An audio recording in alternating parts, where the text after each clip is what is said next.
I'm Paul, the virtual investor here, and today I'm going to go over the 5 factors that drive the real estate market. Let's talk about number one. First and foremost, the most important thing is what's been driving our market since really COVID, since 2020 here. And that is, you can even go back a year or two before that in 2019, 2018. The biggest factor is inventory or lack thereof.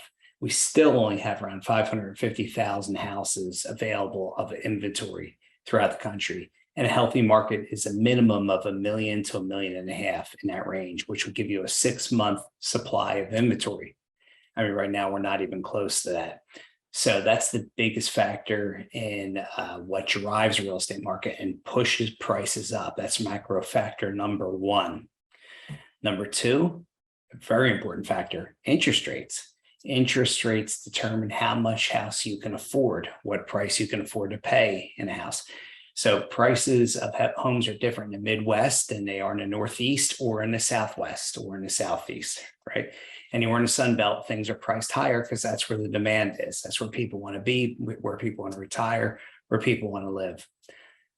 If you go into the Northeast, the high tax areas, that's where you're going to have also higher prices, but you're going to have less home affordability. So home affordability is a big factor, and that's mostly driven with interest rates. Okay, those are the top 2 factors there. So what's the third factor? The third factor is also super important. It's job outlook. How comfortable do you feel with your job? That you're going to be there for a period of time, so you can afford your monthly mortgage payment. So that is super important. Are companies laying off? Is your company in danger of laying off? So a really important factor in determining and seeing how the market is driven. If you're in a time of high unemployment, you're going to have very low demand for real estate, and prices will generally be flat or falling at that point. Number 4, let's talk about the location. I talked a little bit about this a minute ago. Step up the Sun Belt, right? The Sun Belt is where people want to be now. It's the most desirable place to live, especially if you can work remotely. So if you can work remotely in the Sun Belt, then why wouldn't you want to live there? So location is key.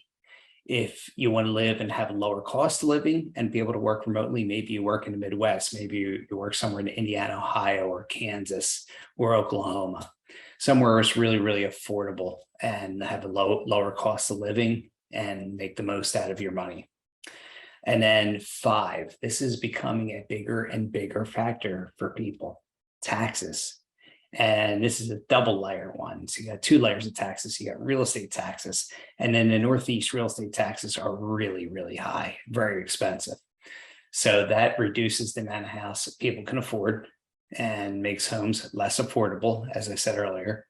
And taxes are a big factor there. The other factor is if you're in a 0 income tax state or in a high income tax state. If you're in California where you're taxed close to 20%, or if you're in New York where you're 10%, New Jersey near 10%, you're giving a lot of income away for taxes that you don't give up in Tennessee, in Florida, in Texas, in Nevada, in Wyoming, and Alaska. And there's a couple, Washington, there's a couple others too. I believe 9 markets, which are 9 states, which have 0 income taxes. So these are your biggest 5 factors that change the real estate outlook, right? What's going where? And remember, markets are not all the same. So not all 50 states are the same.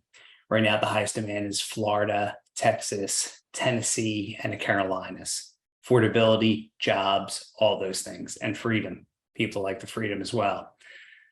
So those markets are separate than, say, Illinois, which is really getting hit pretty hard right now, or Boise, Idaho, since Boise, Idaho already had an influx of people from California coming in, and that slowed.